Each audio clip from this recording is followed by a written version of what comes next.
Hello, everyone. Thanks for joining us. We're here today with Reverend Dr. Curtiss Paul DeYoung, author of a book titled The Risk of Being Woke, Sermonic Reflections for Activists.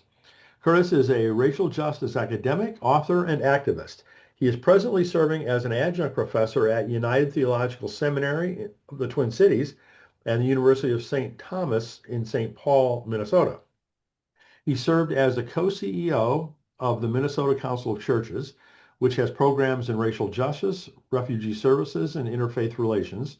Curtiss previously served as the executive director of the historic faith-based racial justice organization, Community Renewal Society in Chicago, with its unique programmatic combination of church-based community organizing, policy advocacy, and investigative journalism. Curtiss was the inaugural professor of Reconciliation Studies and co-chair of the Department of Anthropology, Sociology, and Reconciliation Studies at Bethel University in St. Paul, and he served as an adjunct professor at McCormick Theological Seminary in Chicago. Curtiss has served on staff at congregations in Minneapolis, New York City, and Washington, D.C. He consults and speaks nationally and internationally with extensive relationships among activists and peacemakers across the United States and in South Africa and the Holy Land. He's an author and editor of 13 books on racial justice, reconciliation, social justice activism, and cultural competency.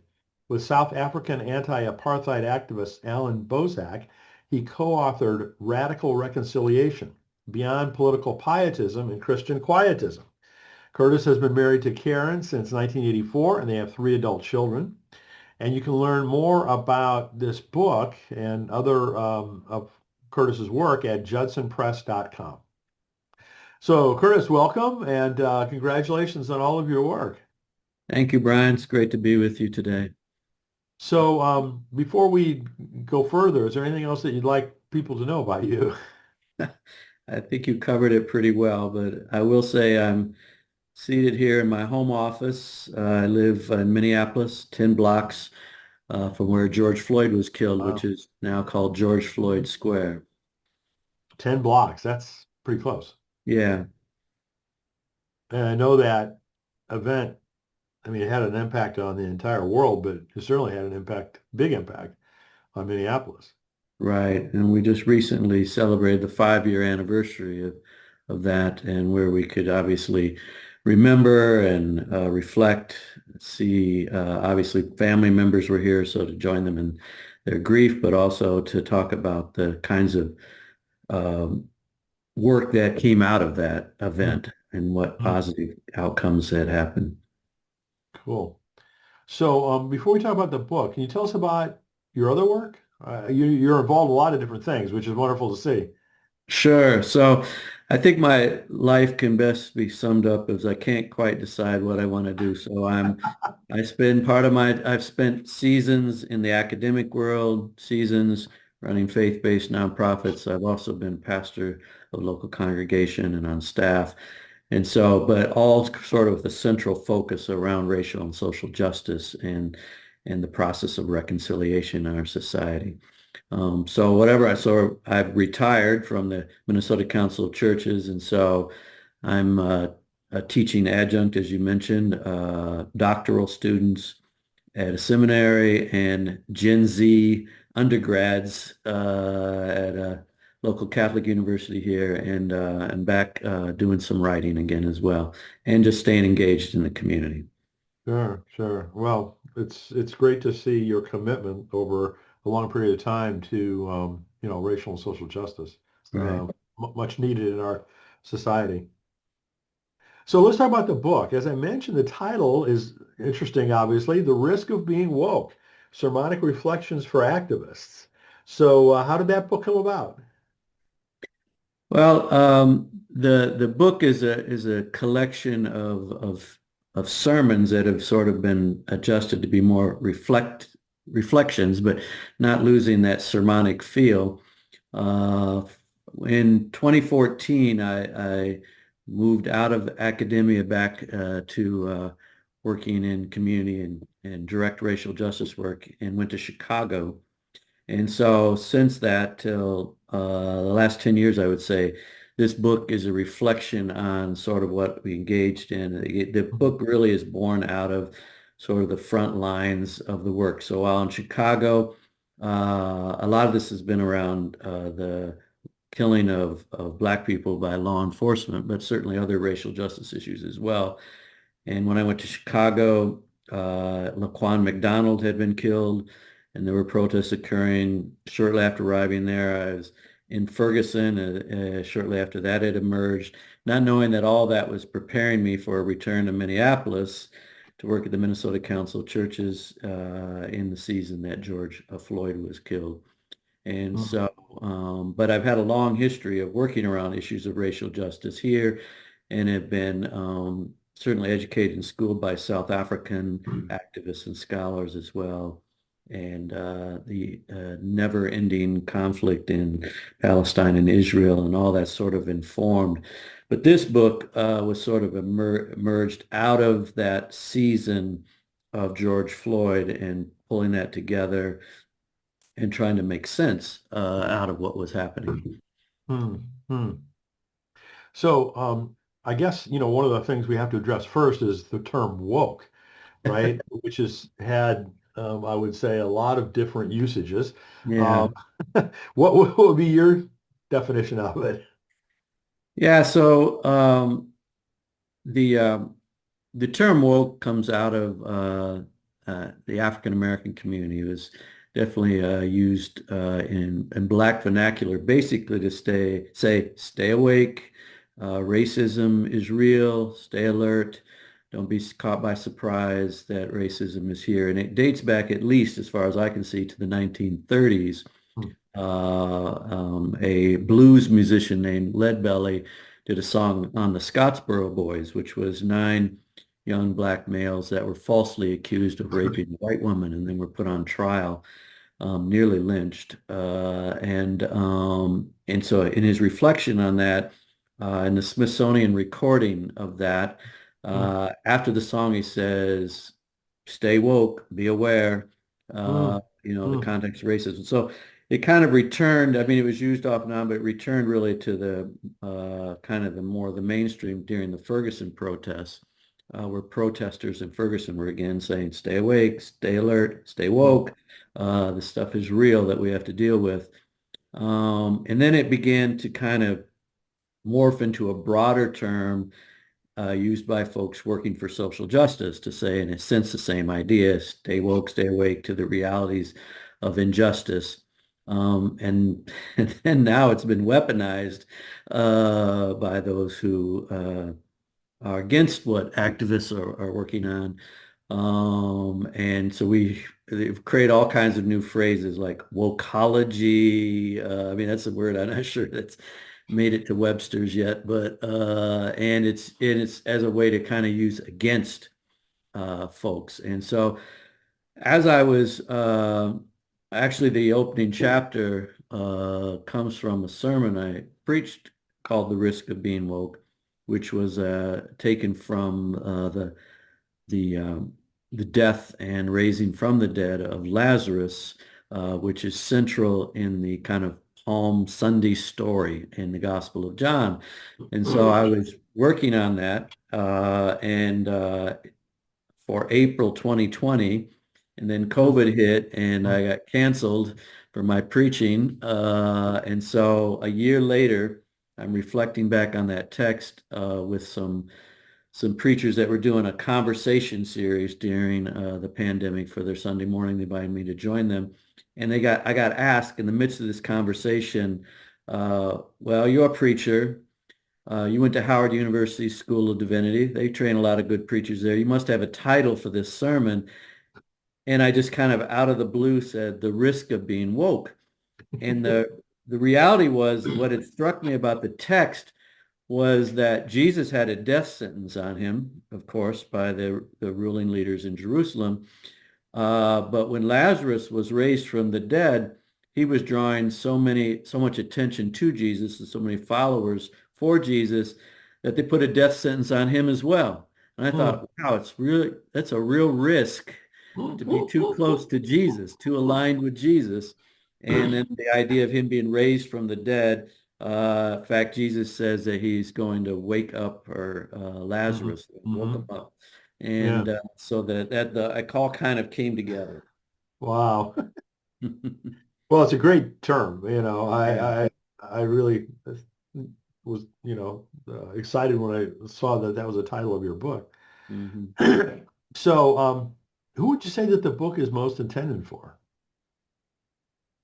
Yeah, I think it's intended for uh, faith-based activists. So I didn't want it narrowly defined as a book for preachers. I want it to be more broadly, but certainly people that are committed to working for social justice.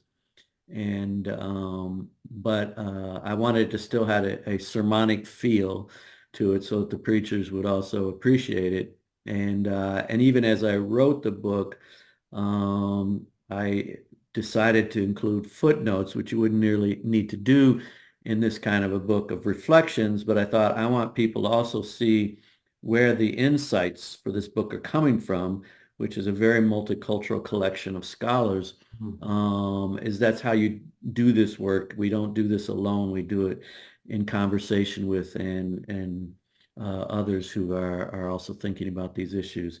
So I definitely think, but it's written in an accessible way, so that persons sitting in church, persons who are activists in the streets and maybe haven't been in a church for a while, can still engage and understand and hopefully be inspired by it. So it's kind of your message is to stay woke. Exactly. Yeah, it's a word of encouragement during and certainly in this season, Mhm. 2025, the book has even become more relevant. So the book's divided into three sections. Can you talk about how it's organized?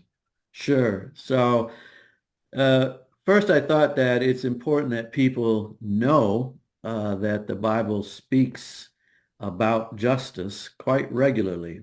It's a central theme, and so the idea of racial justice shouldn't be foreign, but a lot of folks do not hear that in their Sunday morning sermons. And so I thought it was very important to make the case. So first, this is that we are called to do this work of justice. So the opening section is just a collection or a reminder of the centrality of social justice in the Bible. Uh, Second section reminds us that we don't do this alone. We do this in community. And so there's some reflections there that are built around texts that speak to the importance of community.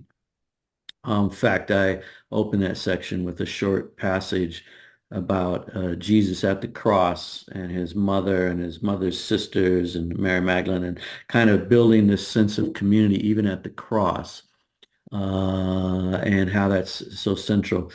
And then I think third, again, a reminder that we don't do this alone, that God walks with us in this work, that God is with us. And so that we need to intentionally be focused on a life of contemplation, or as my favorite writer, Howard Thurman, would call it mysticism, but that link, that direct kind of link to God. So the three parts really are the call to action, centered in our scriptures, the call to do this work in community, and the call to stay rooted in a deep relationship with God. Hmm. Hmm. Cool. So do I understand correctly? There's actually a soundtrack associated with the book too? That wasn't in the original plans, but yes, that has happened. So, being here in Minneapolis, the gospel music group here, the Sounds of Blackness, are have been around for probably 50 years now, I think. Hmm. Emerged as a gospel group out of Macalester University, and have taken a life of their own, and are very well known internationally, in fact. And it come out of that era of Prince and others, what they call the Minneapolis Sound. They're the Hmm. Minneapolis Gospel Sound that comes out of that Hmm. season. Anyway, so living here, I've gotten to know their director, Gary Hines. And many years ago, in fact, one of my early books on Judson Press was simply called Reconciliation, Our Greatest Challenge, Our Only Hope. And I had actually I hadn't met Gary, but I knew about him and their music. So I sent him a copy of the book and he read it and said, you know what? I've just written a song called Reconciliation. Ah, And this is like 20 plus years ago. wow. So we sort of coordinated and got to know each other and actually had the opportunity to preach at a church where they were providing the music and they did the song Reconciliation. So that was the history. So he and I have stayed in touch through the years. And so when this book was, getting to the point of publication, I sent him some of the materials and he said, "You're not going to believe this. I've been in the studio the last couple of days writing a song called Woke." He had no idea that I was writing the book. I had no idea he was writing the song. Of course, as people of faith, we like say, well, look what God's doing. And it's a powerful soundtrack available on YouTube Yeah. and through the Judson Press page that really captures, and a lot of it's filmed right at George Floyd Square, so it makes that tie-in as well. And so that was sort of some icing on the cake along the way. And so we've been able to kind of promote each other's projects. That's very cool. So I'd like to read from a couple of the endorsements for Sure. the book. This one's from our author friend Brenda Salter McNeil, Yes. who says the book challenges people of faith to intentionally intersect the pulpit with the streets. So what are your recommendations on doing that? Tying the pulpit to the street. Yeah. Well, first, let me, say that Brenda Salter McNeil, as you know, is an amazing person. Yes. And just now, in the last month, I think is retired as a professor of reconciliation at Seattle Pacific University. But we've known each other for years and kind of journeyed together, supporting each other's work. So I was just very pleased by her endorsement. Um, but I think what she gets to is the essence, and one of the hopes for this book is that there is a connection from the activism that we see in the streets, in whether it be protest movements or whether it be in the day-to-day kind of community organizing that happens in communities, and what's happening inside the church walls through the preached word. There needs to be an intersection. Uh, Many years ago, the theologian Karl Barth they claimed he said this, that when you're preparing your sermon, you need to have the Bible in one hand and the newspaper in the other hand. And the idea is that preaching, that what we do in church relates to what's happening in the world or in our neighborhood. And so that's where this book, I believe, has been born out of. It's been born out of context of community and context of protest and context of activism, yet also uh, certainly centered in the scriptures that we preach every Sunday in our churches. Very cool. So here's another quote. This is from J. Alfred Smith Sr., a pastor emeritus and professor emeritus of the Berkeley School of Theology, who says, no one is better qualified to write about the risk of being woke than activist scholar Curtiss Paul DeYoung. This book is one of the most moving and powerful books that I have read in the past year. That is really quite a commendation. Mhm. How did you make the book so moving and powerful, as he says? Sure. Let me first say who J. Alfred Smith is. Dr. J. Alfred Smith, who's in his early 90s now. He's an iconic Baptist preacher out of Oakland. And so to get those words from him are amazing. Noted preacher. His church was very much a community-based church. And he has read some of my books, so he to put this one on the pedestal that he did was really quite amazing. I think that as writers, we need to find ways to make our books and our writing relevant and help it connect to the reader and hopefully be inspiring. But I think for this kind of work, keeping rooted in the reality of what's happening, kind of back to Brenda's thing, the connecting it to the streets, to the real work is incredibly important, and that it have a narrative feel to it, that there be a storyline that goes. So you've got the scripture storyline, and then you add to it the storyline of today, of what's happening in our reality. That makes it moving and inspiring.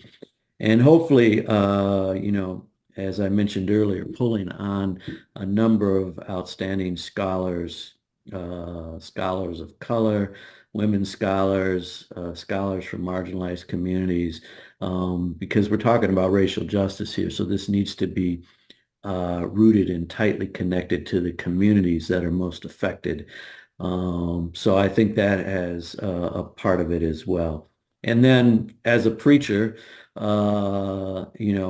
who's now putting this down on paper, to try to still have it feel that not only does it appeal to the eye, but it's as though you feel like you're almost hearing the Mm. message, I think is important as well. And so for J. Alfred Smith to say that, who was one of the great preachers of his era, that's amazing. Yes, yes, absolutely. So I sometimes get frustrated by books that will do, an analysis of an issue or the history behind an issue, but don't really address in any kind of substantive way, what do we do about it?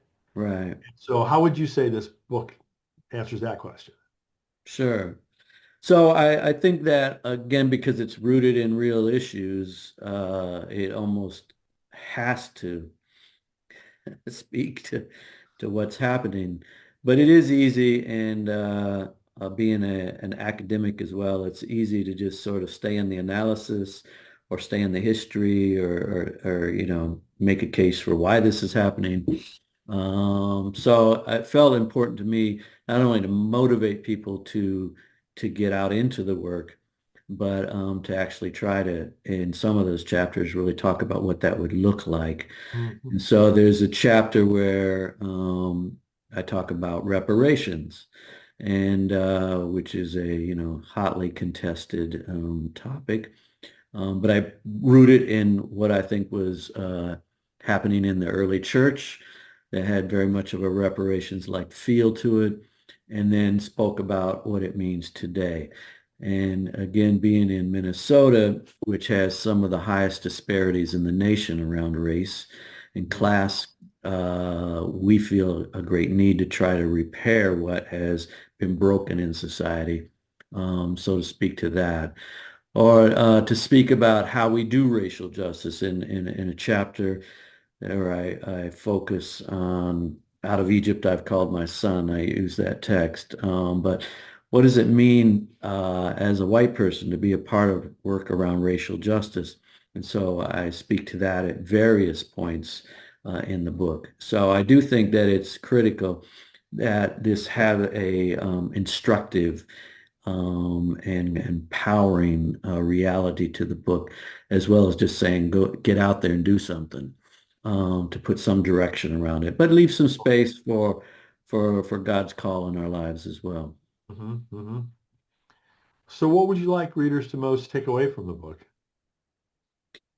I think in this season, and probably similarly when I wrote it, that it's tough work. The work of racial justice, the work of social justice, the work of social transformation. It's hard. It's difficult. It's often you do not see success immediately, and sometimes not even in your own lifetime in the way you would want to see it. So it's this kind of, hopefully this book helps people stay in this for the long haul, to make this their Mm. life journey. As Iva Carruthers, who wrote the foreword to the book, who's again an amazing elder in this work, says keep it by your bedside so you can read it when you're struggling, and Mm. that's the idea of the sermonic feel, that the shorter chapters so they can be read in a way that you can put the book down, you can pick it up, you can put it down, you pick it up, and but to keep people in the work, I Mm. think is the most thing that's most important for me. Mm. So you mentioned that you're spending some more time writing. Are there any new books or other kinds of projects that you can talk about coming out? Sure. So I'm working on so I wrote a book in 2007 for Fortress Press called Living Faith, How Faith Inspires Social Justice. And it was a look at 20th century faith-based activists. It's an interfaith approach. I took three particular people as sort of the narrative focus, but looked at many. So that was Dietrich Bonhoeffer, Malcolm X, Aung San Suu Kyi from Hmm. Burma, Hmm. and but looked at the 20th century and looked at many others, Desmond Tutu, Rigoberta Menchú, Oscar Romero, Dorothy Day, etc., all became a part of the thing. Well, in the first 25 years of the 21st century, we've seen an amazing uptick in activism and a younger generation. As I mentioned earlier, I'm teaching with Gen Zs. I've taught previously with millennials, and their way of interacting with faith, religious faith, differs from that often of their parents or previous generations. But it's not like it's unimportant. It's a different way of intersecting as it speaks to doing the work of justice. So right now I'm in the process of finishing a revised and expanded edition Hmm. that brings everything up to date and then looks at current activists and what they have to contribute to that. So that'll be out in 2026. Hmm. And then my research interest these days, I mentioned earlier that my favorite writer is Howard Thurman.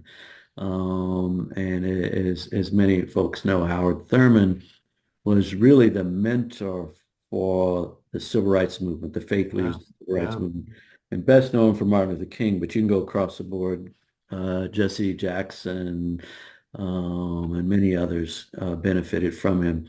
So I'm studying and trying to find folks who have reflected on his mentorship and Hmm. trying to Hmm. understand, is there something we can learn about the way Thurman mentored that helps us mentor and be mentored to, again, to sustain ourselves in this work of racial justice. And so I'm looking at Thurman's mentors, people that mentored him. Hmm. One best known is Mary McLeod Bethune, Hmm. Thurman himself, and then the many people he mentored. My primary mentor in life is Reverend James Earl Massey, who died some years ago, but he was a mentee of Howard Thurman. So I have sort of a link in my own journey as well there. But it's an amazing, and there's kind of I discovered along the way a whole thing called critical mentoring that's sort of emerging a way to think about mentoring. Hmm. And so, like critical theology or critical theory, it's kind of like how do you look at issues of justice and the way systems are framed in the work that you're doing. So in this case, mentoring. So Thurman did that, but Hmm. he also was a mystic. So there's another piece to his mentoring Yeah. approach that makes it very, I think, unique. So Hmm. Hmm. I'm in the Very research phase interesting. on that. Don't have a publisher or anything yet, but that's what I want to get to when I finish this current work. Interesting. Well, keep us posted on both of All right, those. sure. So, Curtis, I really appreciate all of your work. Many congratulations on not only this book, but a lifetime worth of really great work. And again, the title of the book is "The Risk of Being Woke: Sermonic Reflections for Activists," and you can check it out at judsonpress.com. Curtis, thanks so much for joining us. Thanks, Brian. Appreciate it.